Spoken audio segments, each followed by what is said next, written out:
স্মৃতিৰ ৰং ভিন্ন অভিন্ন। নৈপৰীয়া দুটা সুৰে আমনি কৰে আজিও মোক। এটা উজনিমুৱা, আনটো ভাটিয়ালি। নৈখন মোৰ চেমনীয়া কালৰ।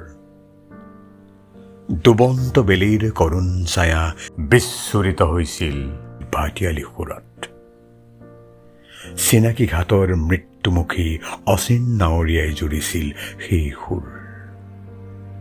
নৈখনৰ দুয়োপাৰে প্ৰতিধ্বনিত হৈছিল জীৱনৰ প্ৰতি প্ৰেমৰ বিষণ্ণতা।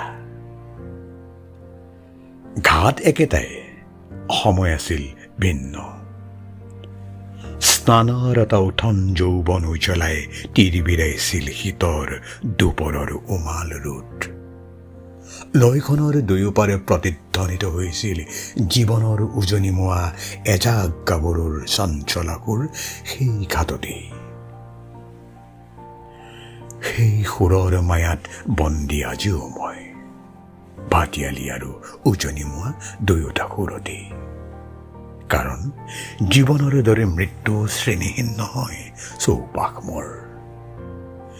জাক জমক স্বৰ্গৰথেৰে নহয়, এমাইল নীলগড় শ্মশানলৈ আত্মীয় স্বজনৰ নিশকতীয়া কান্ধত লৈ যোৱা হৈছিল মৃতদেহ মোৰ।